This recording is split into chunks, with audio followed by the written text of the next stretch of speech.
several films, who are no longer with us and whose friendship meant the world to me. The great British casting director Michelle Gish and writer-director Anthony Minghella. I met Anthony shortly after the release, well, yes indeed. I met Anthony shortly after the release of his first film, Truly, Madly, Deeply, which I flipped for. He was in town preparing for his first American film called Mr. Wonderful, and I was asked to meet him, and I jumped at the chance. He and I later referred to that meeting as our first date, because it was truly, madly, deeply love at first sight. I then collaborated with Anthony on all his projects that followed: The English Patient, The Talented Mr. Ripley, Cold Mountain, The Number One Ladies Detective Agency, all of them. And I was working with him on New York, I Love You, at the time of his tragically early death in 2008, at the age of 54. Such a loss for us all. As brilliant a director as Anthony was, he was first and foremost a writer. And I think his ability to adapt great novels while creating something completely fresh from each of them was his most dazzling gift. Nowhere is that more evident than in his adaptation of Michael Ondaatje's The English Patient. When you experience this film, there is nothing literary about it. Every moment is cinematic. And the extraordinary performances of those actors lift their characters far off the printed page. As you'll see, Anthony found a way to tell this story in an elliptical structure, backwards and forwards in time, in a way that is irresistibly engaging. This film is also emblematic of another of my cherished creative partners. I knew that Michelle Gish had cast Anthony's first film, Truly, Madly, Deeply, and when producer Duncan Kenworthy suggested that I collaborate with her on 4 Weddings and a Funeral, I grabbed the chance to work with another of Anthony's creative team. That film provided huge laughs, not only for movie audiences, but for me and Michelle. 2 years later, we were collaborating on The English Patient and did so again on Cold Mountain and The Number One Ladies Detective Agency. In Michelle, I had a partner who shared my belief that we are called casting directors because we are hired to direct, to orchestrate the casting process, which has its own unique shape and timeline. And an important part of that is asserting a fully considered point of view when it comes to advocating for particular actors for specific roles.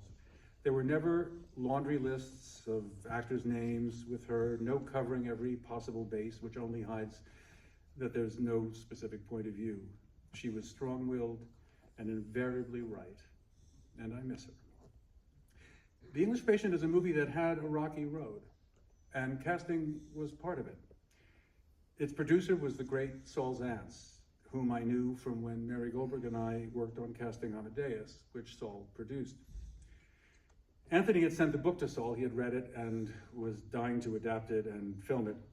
And once they had a script, the casting process began while they started to have serious conversations with 20th Century Fox to finance it.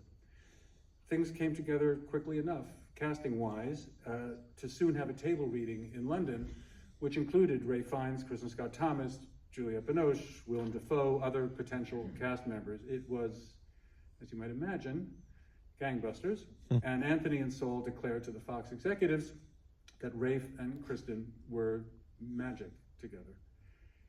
And I'm not telling tales which haven't been told in the public sphere, but that is when things began to cool over at the Fox lot. Ralph Fiennes had just appeared for Fox in Catherine Bigelow's Strange Days, which unfortunately tested badly. So zero enthusiasm there for Rafe. Kristen Scott Thomas was relatively unknown, understandably, to those execs, who then pushed to replace her with Demi Moore. They also suggested that Willem Dafoe be replaced by John Goodman or Danny DeVito. Even though that character, as you'll see, was a Canadian spy in Europe addicted to morphine.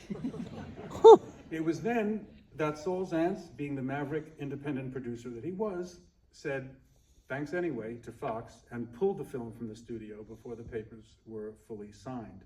Even though pre-production was well underway, right? Even though production was well underway in Italy and Tunisia with Saul's money.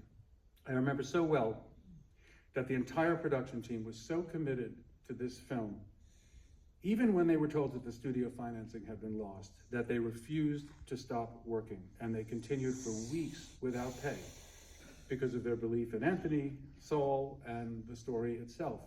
Ultimately, Miramax did come to the rescue to finance the film, and flash forward to the 69th Oscars. Nominations for Best Actor, Ralph Fiennes, Best Actress, Kristen Scott Thomas, Best Adapted Screenplay, Anthony Minghella, and 9 Oscars for Best Supporting Actress, Juliette Binoche, Best Art Direction, Stuart Craig, Best Sound, Chris Newman and Ivan Sharrock, Best Costume Design, Anne Roth, Best Cinematography, John Seal, Best Editing, Walter Murch, Best Original Music, incredible score by Gabriel Yared, Best Director, right? Best Director, Anthony Minghella, and Best Picture. Thanks everyone for being here. Enjoy the film.